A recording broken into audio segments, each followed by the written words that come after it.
Boa tarde. Vou sentar aqui no meio, porque dizem que as mulheres têm que ficar sentadas aqui no meio.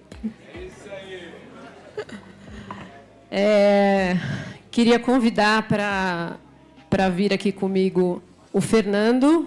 Cadê o Fernando? André, vem também. Junte-se a nós. É um prazer estar aqui com vocês.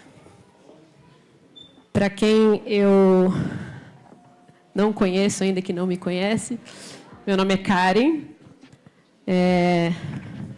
Eu fui convidada para compartilhar um pouquinho da minha história com o Movimento de Lausanne, que se mistura com a história da minha vida também, né?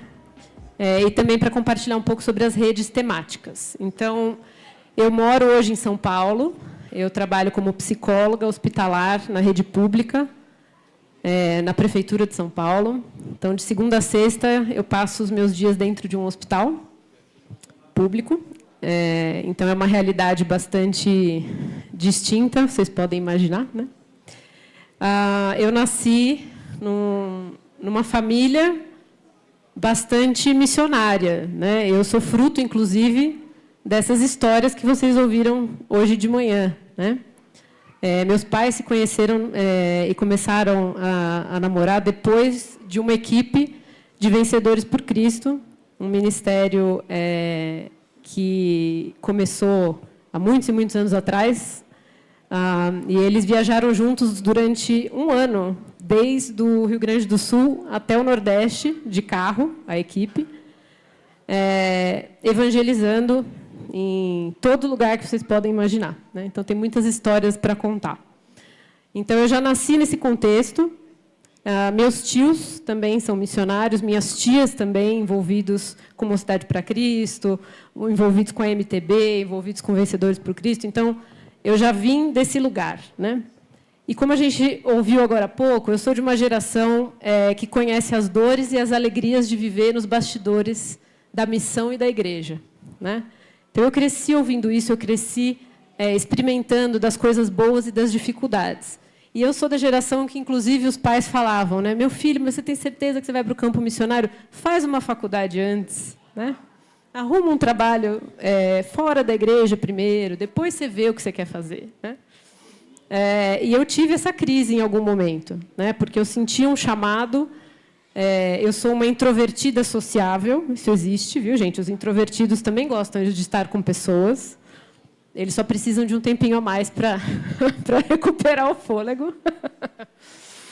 E eu tive essa crise, porque eu tenho um chamado pastoral, um chamado de cuidado, e eu falei, como é que eu vou exercer isso, né? E algumas coisas foram muito importantes para mim nessa minha formação. Então, a Mocidade para Cristo, através do Marcelo, foi muito importante para mim. A ABU, através do Ziel Machado, da Thaís Machado, foram formativos na minha vida, né? Andaram muito perto de mim.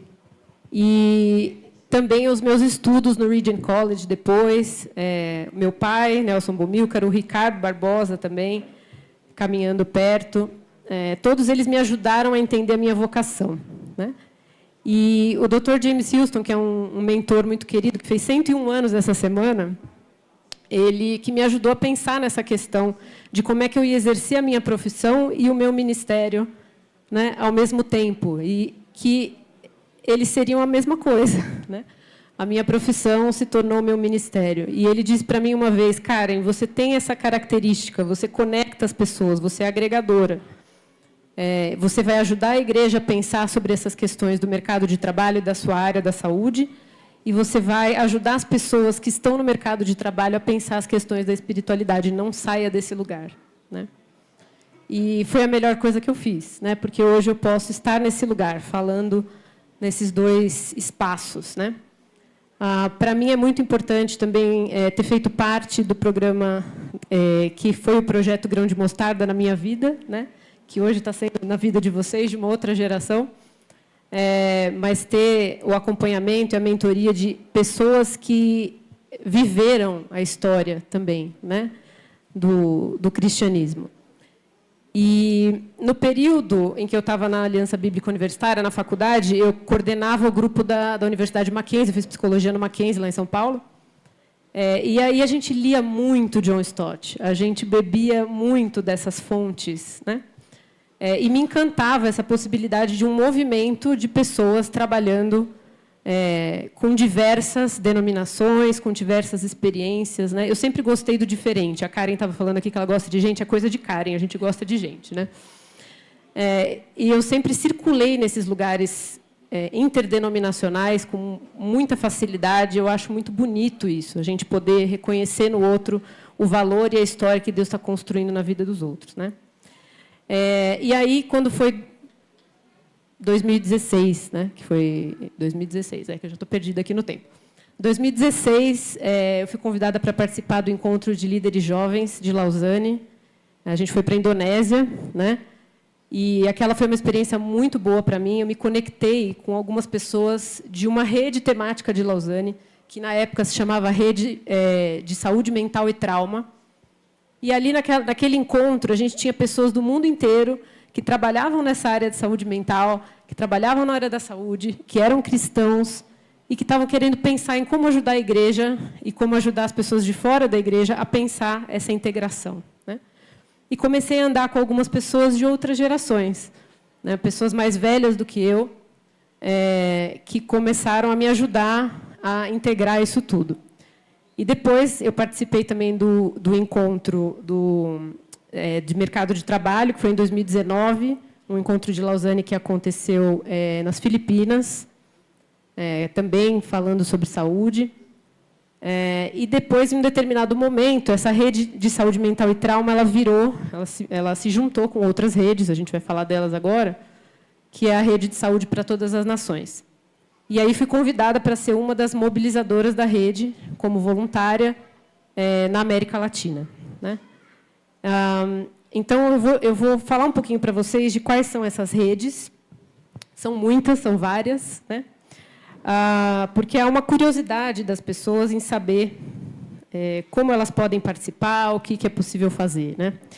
Então, Lausanne, como organização, como movimento, está dividido em diversas regiões, está dividido em 12 regiões, né? Essas informações vocês podem acessar depois no site.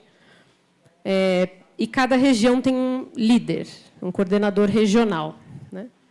E, além disso, Lausanne tem redes temáticas. Então, são redes de pessoas que querem pensar essa interseção entre fé e um determinado tema, né? É um número grande de redes, são mais ou menos 25 redes, né? E qual é um dos desafios, na minha percepção, né, para nós? Nós, na América Latina, temos um desafio do idioma, uma barreira do idioma, né? Muitas coisas acontecem em língua inglesa, né? Isso é um problema real, né? Eu tenho a estatística lá é de que 3% dos brasileiros são fluentes em inglês. 3%. Né? Então, muito conteúdo de fora que a gente não acessa, né? E muito conteúdo de dentro que eles não acessam, coisas que nós produzimos, coisa que nós fazemos, né? E quando eu entrei nessa rede, uma das minhas preocupações era essa, né? Eu não quero ficar absorvendo só conteúdo que vem de fora, né? Eu quero que a gente tenha a oportunidade de oferecer conteúdo nosso, né, para essa reflexão teológica, missionária, né? A gente tem um papel aí muito importante. Tem muita coisa acontecendo aqui, tem muitos desafios aqui. Nós temos uma voz profética daqui para fora, né? Mas esse é um desafio real, a questão do idioma, né? Então, quando Lausanne, como organização, agrupa líderes para essas redes, né? Cada rede tem de 2 a 3 líderes. Todo mundo participando é voluntário, né? Não tem ninguém que é funcionário de Lausanne.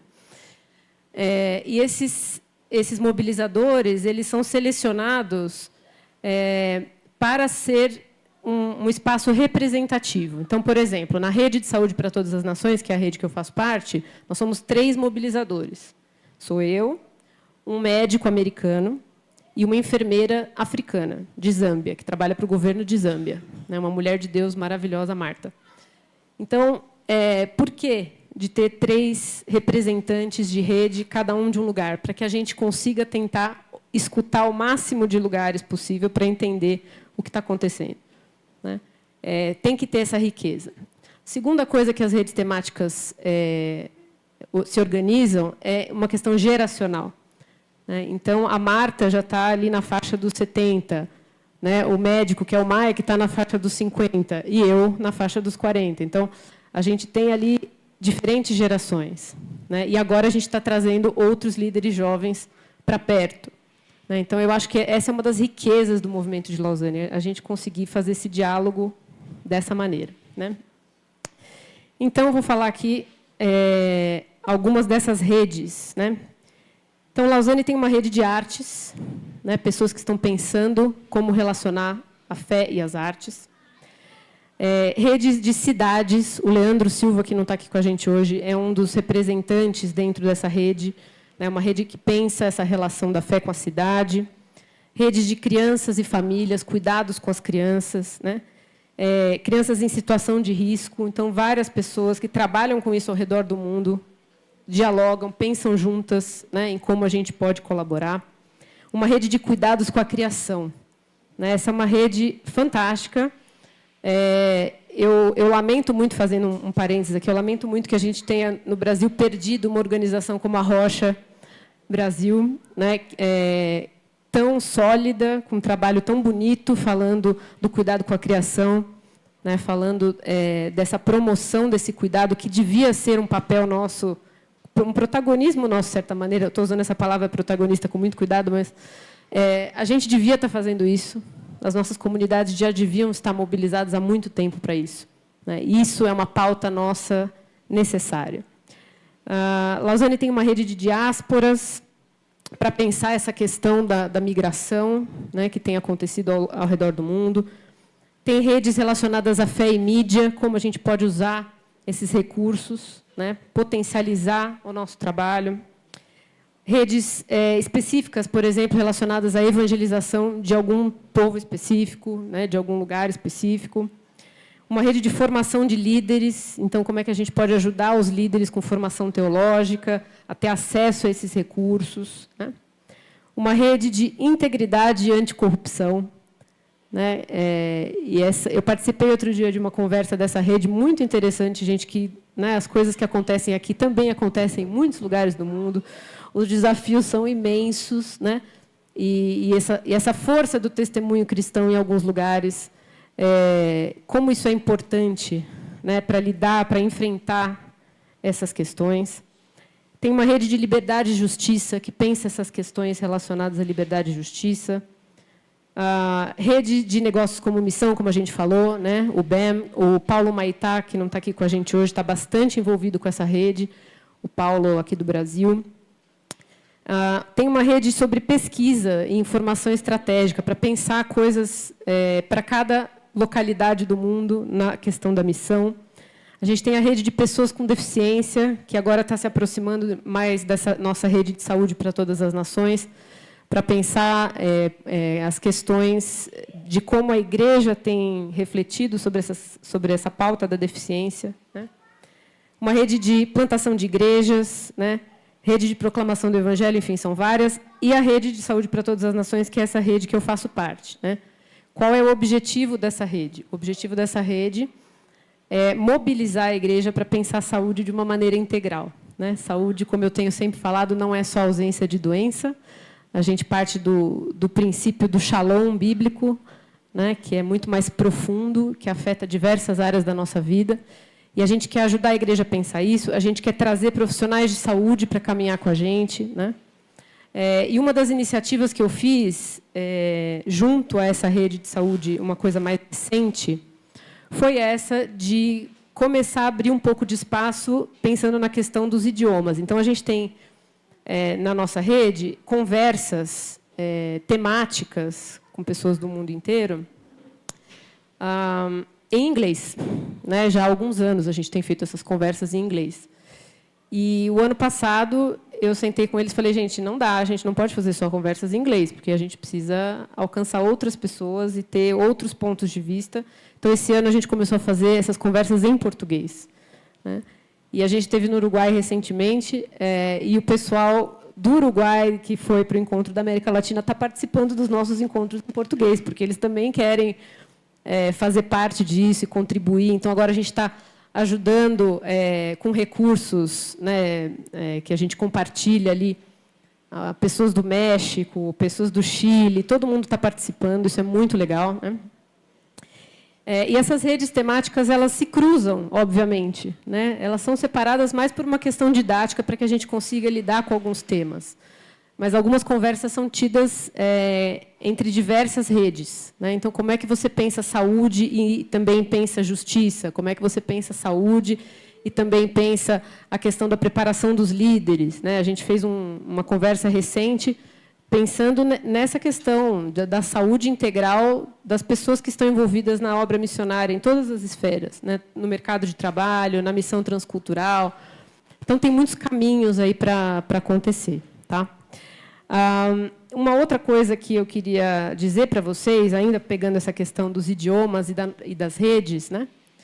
A gente tem uma pesquisa aí desse ano, que o Weber compartilhou com a gente, que os leitores do site de Lausanne, as pessoas que têm acesso aos recursos de Lausanne, o Brasil é o segundo país que mais acessa. Né? Os brasileiros têm muito interesse em buscar esses recursos, em aprofundar, participar dessas coisas. Então, é Estados Unidos, Brasil, depois o resto do mundo. E olha que o resto do mundo também acessa bastante. Né? Então, Lausanne tem feito um esforço grande também de traduzir as coisas do inglês para o português. E agora, o objetivo, né, e a abertura que a gente tem é de fazer o contrário, é de pegar as nossas coisas e traduzir para eles, né, para que eles escutem a nossa voz. Né? Quando eu falo eles, é todo mundo que não fala português. Né? Eles estão muito abertos para isso, eles querem nos ouvir, né? Ficaram muito, muito felizes com essa iniciativa que a gente teve de fazer uma conversa em português, né, de pensar algumas coisas aqui para poder ter esse diálogo. Né? E, quando eu me aproximei do movimento de Lausanne, não foi na intenção de, claro, a gente vai absorver a história, a gente vai continuar a trilhar um caminho, mas é de, literalmente, ocupar o nosso espaço de participante, né? Participante nessa história global, nessa história tão ampla, né, que Deus tem escrito na vida das pessoas. Então, vou pedir para os meninos aqui fazerem as suas ressonâncias, mas Fernando, que tem acompanhado mais a liderança da executiva do Brasil, né, pode compartilhar com a gente um pouquinho.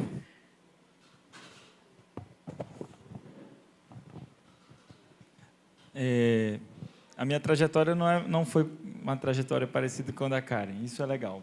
Eu vim de uma família convertido só depois de adulto. Eu fui, talvez, a primeira geração criado na igreja, mas eu costumo brincar com o pessoal que eu sou das categorias de base da missão estudantil. Quando eu cheguei no primeiro ano do ensino médio, pensando, né, vou estudar aqui nessa escola, uma escola muito concorrida, em São Luís e tudo mais, e vou dedicar todo o meu tempo para os estudos. E aí lá chegou um grupo de estudantes e disseram para mim, se junta com a gente, nós somos evangélicos também, a gente quer compartilhar de Cristo aqui nesses 3 anos que a gente está. E aí todas as objeções que eu dei, nenhuma delas prevaleceu, porque eu era o calouro no primeiro mês e eles já estavam no 2º, 3º ano, já se preparando para o vestibular, muito mais ocupados. E eles não desistiram. Todo intervalo eles iam lá, quando não tinha nenhuma reunião ou quando tinha alguma coisa que eu não participava, eles iam lá. E ali eu tive um discipulado fora da igreja. E esse discipulado não foi para nenhuma das igrejas, porque eles eram de várias igrejas, né? Mas foi um discipulado para pensar como que a vida estudantil é o tempo que a gente tem de missão estudantil. Então, o tempo em que nós somos estudantes é o tempo que nós somos missionários entre os estudantes. E foram 3 anos intensivos. Quando cheguei na universidade, já tinha um grupo formado da ABU, e ali eu fui aprofundar, tive contato com os documentos, com a ABU, com o movimento de Lausanne, e depois dos meus 5 anos de formação, a gente costuma estimular os estudantes para que eles sirvam sua própria igreja local, ou para que eles possam ir para a sua profissão, assumindo isso como uma missão, e alguns retornam para a missão que fala sobre a missão. Então, eu retornei e trabalhei 8 anos como missionário da ABU entre os estudantes universitários. numa pequena região verde do país, então era a região norte toda. Então, os grupos... E aí eu digo para o pessoal, no norte toda viagem é missionária, independente do motivo, né? Cileda sabe, né? É de São Luís. Então, quando o trabalho era fomentar a criação de grupos de estudantes nas diversas universidades para que eles entendessem que eles são os missionários e eles formassem outros estudantes.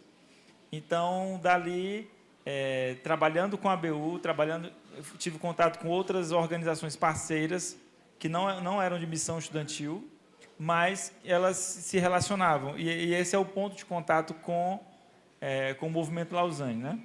Porque a missão estudantil ela tem a ver, em parte, com o mundo dos negócios ou com a profissão, as queixas ou as dificuldades de lidar com a relação profissão e missão. E aí uma dessas coisas elas são resolvidas quando você tem a compreensão bíblica e teológica de que não há essa divisão tão distante assim entre a profissão e a missão.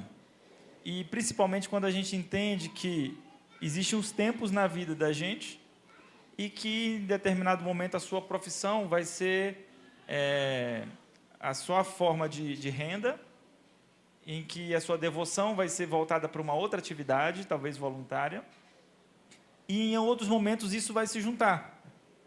Então, dependendo da época que nós estamos na nossa vida, do momento que nós vivemos, nós temos que ter esse discernimento para saber se ali a profissão é o meu lugar de missão ou se elas são duas ou três atividades que a gente vai fazer, entendendo que é missão e que a profissão naquele momento a gente não está entendendo que ali é a nossa missão principal.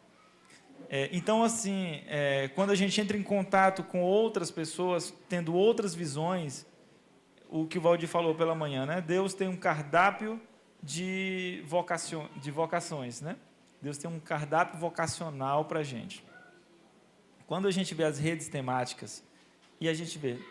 Então, quer dizer que se eu tenho um chamado, se eu tenho uma vocação e eu preciso de formação, eu preciso estar junto dessas pessoas que também têm essa visão e experiência, porque as redes, elas concentram os recursos, principalmente os recursos que servem para as organizações missionárias e para as igrejas no mundo todo. Fazendo um recorte, depois do Lausanne 174, eles perceberam que eram tantos conteúdos e temas tão variados que eles promoveram os comitês, ou as consultas. Então, saíram 2, 3, 4 consultas só para discutir, por exemplo, a relação teológica. Então, se juntavam com a Aliança Evangélica Mundial, com o Conselho de Igreja, para pensar a teologia. Outras consultas se focaram, por exemplo, relação com a cultura. E aí a gente tem aqui no Brasil, publicado pela ABU e Visão Mundial, alguns documentos que são daquela época, né? Depois de 30 anos, eles foram também completados, novos escritos.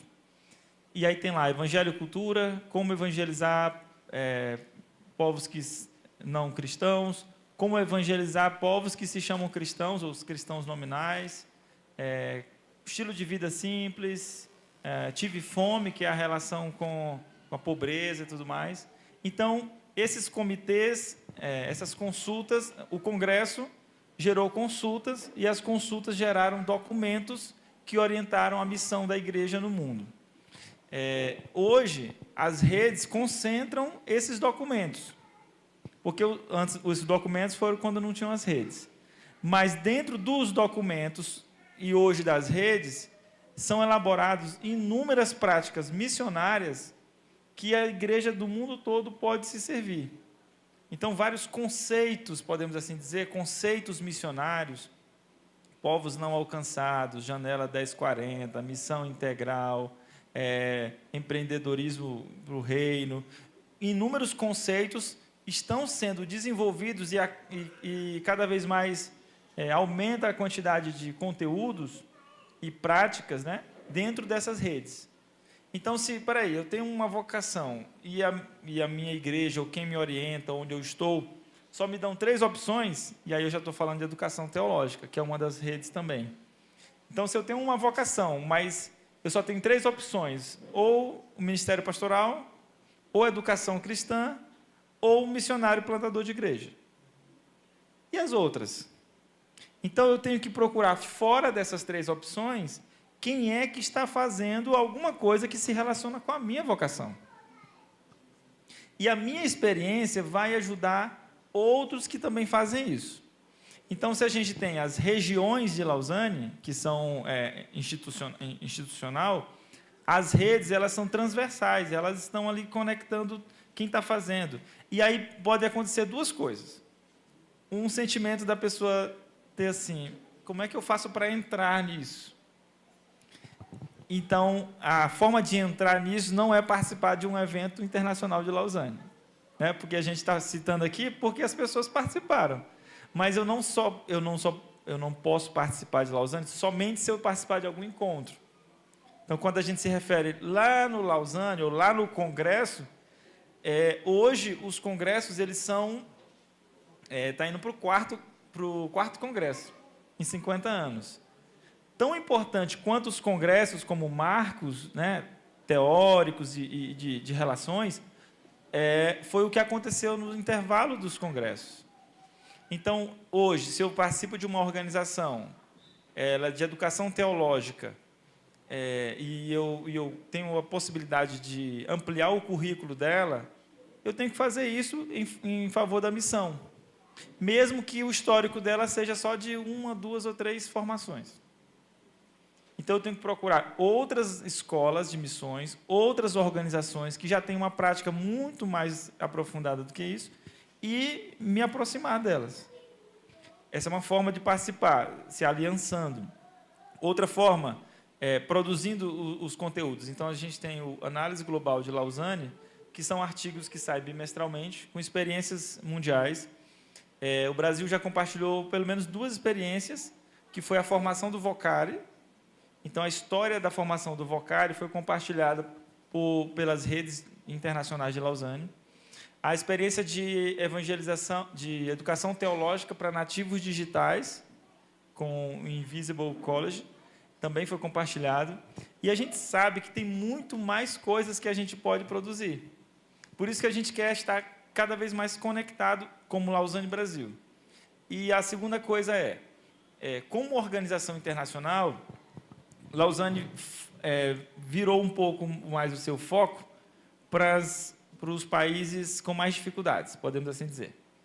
Então, vamos fazer uma consulta na América Latina. Qual é o país que tem mais potencial em números? Brasil. Então, a consulta não vai ser do Brasil, vai ser no Uruguai. É o que tem o menor potencial. Então, a gente vai voltar os nossos recursos para lá. Então, como é que fica o Brasil? Então, o Brasil tem tanto potencial que pode e consegue se organizar para também promover isso. Claro, né, ligado, mentoreado por Lausanne Internacional, pelo diretor da América Latina, Daniel Bianchi, e Analia Saraco, e uma equipe, mas iniciativa. Então, quanto mais iniciativa a gente puder compartilhar, seja nas redes, seja em encontros como esse, mais a gente consegue mostrar essa voz, essa cara que o Brasil tem, né?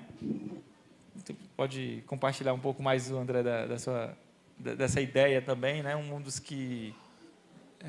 Bom, meu nome é André, eu dei um testemunho um pouco aqui de manhã de como Lausanne foi importante na minha trajetória, e acho que diante do testemunho da Karen e do Fernando, eu sou a pessoa que diz que nunca fui num evento internacional de Lausanne.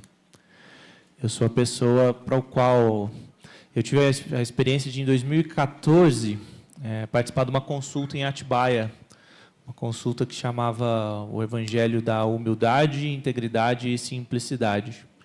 E, para mim, foi um espaço muito marcante, como eu espero que fique um testemunho do que está sendo aqui, de líderes de diferentes missões, denominações, movimentos, que sentaram juntos para conversar.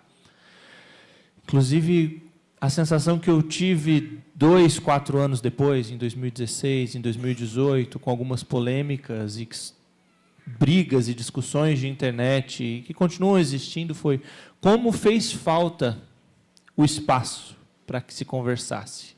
Quantas coisas talvez tivessem sido resolvidas num presencial, se todo mundo sentasse e conversasse assim. Então, acho que se me chamaram para subir aqui, foi para falar da minha felicidade de isso estar acontecendo, do encontro que está acontecendo. Eu fui uma pessoa que, às vezes, ficou trocando mensagens com a Karen até de noite, ficou trocando mensagens com pessoas da diretoria até de noite, ficou trocando mensagens com o Palombo até de noite, falar assim, gente, e o Brasil? Quando que vai ter alguma coisa no Brasil? Porque sobram pessoas que foram influenciadas por Lausanne no Brasil, graças a Deus. Mas fala assim, e como é que eu me conecto?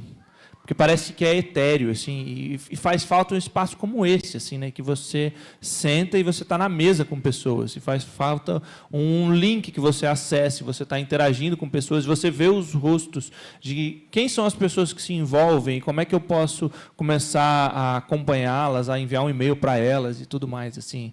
Então, se você acompanhou de longe, se você sente a admiração, se você fica se perguntando como você pode se conectar, eu estou aqui para te falar que você é muito bem-vindo.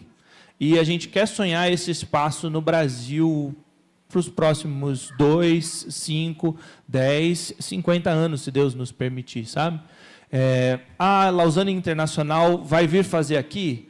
Provavelmente não, como o Fernando acabou de falar, assim. Mas se todos nós somos impactados por esse movimento, ao ler documentos como o Pacto de Lausanne, como o Compromisso da Cidade do Cabo, isso queima no nosso coração, acho que o testemunho do Gabriel, que ele deu ali, entendeu? Por que a gente vai ficar com a mão só assim, o tempo inteiro, pedindo que façam por nós, pedindo que me levem e eu fico dependente de participar de um evento lá fora, e não, por que a gente vai ficar só assim e não vai arregaçar a manga e começar a trabalhar assim? Então, diante da exposição da Karen, diante do testemunho do Fernando, eu acho que o meu papel aqui é falar assim, se você ficou interessado, se você tem esse sonho, eu acho que a gente não deveria esperar ser convidado num congresso internacional para poder viver e cultivar isso no Brasil. A gente devia arregaçar as nossas mangas e sonhar essa participação. Então, eu queria te incentivar a tentar se conectar com uma dessas redes internacionais. E queria te incentivar a pensar uma rede como essa aqui, no nível brasileiro. Eu imagino quantos profissionais de saúde poderiam aprender com a Karen e o quanto ela poderia aprender com diversos profissionais. A minha primeira formação é arquitetura e urbanismo. Então, eu quero integrar essa rede de cidades e quero ter trocas com isso, assim. Mas com certeza vai ter uma rede que se encaixa com o seu chamado, assim, independente da sua área profissional. E eu acho que a gente precisa disso, que se a gente se somar e se conectar, o fluir do espírito no corpo, a gente se incentiva, a gente se sustenta e a gente cresce junto. A gente vai crescer ouvindo a experiência de pessoas de fora, ouvindo a experiência de pessoas mais velhas, mais novas, de outros lugares do país. Mas eles vão crescer ouvindo a nossa experiência também. Então, há um grau de humildade, tanto do aprendizado, quanto de se dispor a compartilhar o pouco que você tem, ou que você entende que você tem. Assim. E eu queria incentivar todo mundo a isso, de novo, né, eu falei isso de manhã, eu não acho que esse seja um encontro perfeito de Lausanne no Brasil. A gente vai fazer melhor, se Deus quiser, daqui a 6 meses, daqui a 1 ano. E você que quer participar vai ser bem-vindo nessa caminhada, sabe? Mas o que a gente quer é cultivar esses espaços e conectar essas pessoas, assim. Deixa eu só, então, compartilhar como vocês vão fazer para se conectar com a gente, né? Vocês podem acessar as redes sociais de Lausanne Brasil, escrever para a gente. Tem um e-mail que vocês podem escrever, que se alguém puder colocar também no YouTube, que é o cabomilcar@lausanne.org, tá? É um e-mail onde vocês podem contar um pouquinho de vocês, né? Eu tenho esse chamado que é fazer as conexões, né? Tem um amigo que me chama de hub, ele fala que eu sou um hub. Então, venham, mandem e-mails, eu vou conectando vocês. Né? Catalisadora, né? Por isso que eu sou catalisadora, mobilizadora da rede. E essa é a ideia, né? Que eu consiga ajudar vocês também a se conectar, né, a essas redes internacionais e aos brasileiros que já estão envolvidos nessas redes, né? Porque nós temos brasileiros envolvidos nessas redes, tá? Não é uma rede que vai inventar projetos do nada. Pelo contrário, a gente muitas vezes conecta projetos que já existem, né, para que esses projetos sejam potencializados. E isso tem um efeito maravilhoso de você ver outros projetos parecidos, outras ideias parecidas com você, né, e aprender com os diferentes, né. Vou dar um exemplo de uma coisa que aconteceu com a rede de saúde esse ano. Além dos nossos encontros em inglês e em português, que foram muito ricos, né, quando a gente tem essa rede, as pessoas percebem uma comunidade mesmo, de pessoas ao redor do mundo tratando de alguns temas, né. E aí a gente teve a questão da guerra da Ucrânia, e uma professora universitária de um país próximo da Ucrânia, que estava coordenando um projeto de receber os refugiados da Ucrânia, ela estava enfrentando muitas dificuldades de encontrar recursos sobre saúde mental, sobre como apoiar essas pessoas, né? Ela entrou no site, uma pessoa que não é cristã, tá, gente? Entrou no site, digitou alguma coisa de saúde mental, caiu lá na nossa rede de saúde para todas as nações, no site de Lausanne, mandou um e-mail para a gente e pediu uma conversa. Ela falou: eu quero conversar com pessoas dessa rede de saúde para todas as nações e ouvir o que vocês estão pensando sobre isso, fazendo sobre isso, quais são as iniciativas sobre tratar trauma, sobre lidar com crianças em situação de vulnerabilidade. A gente fez uma conversa no Zoom maravilhosa, tinha, sei lá, 20 países ali, e aquela mulher não cristã ouvindo tudo aquilo e dizendo assim: gente, de que planeta vocês vieram? Vocês estão fazendo essas coisas, vocês estão conectados desse jeito, né? E foi um tempo muito, muito bom. Depois de uns 3 meses, a gente também recebeu um e-mail de um pastor no norte da Índia, passando uma situação muito difícil, um povo que tinha sofrido ali com uma situação enfim, dizimaram a comunidade dele. Pensa você ser pastor de uma igreja em que, por conta de perseguições religiosas, botaram fogo lá, metade da congregação morreu. E esse homem estava assim: como é que eu faço para cuidar de quem ficou? Né? E eu queria tratar a questão do perdão com essa comunidade. Gente, você imagina? E aí a gente pegou algumas pessoas de outras redes, pegou a turma da Rede de Saúde para Todas as Nações, fizemos uma conversa com esse homem no Zoom, de novo. A internet é uma bênção nessas horas, né? Conecta a gente com pessoas que estão em tantos lugares.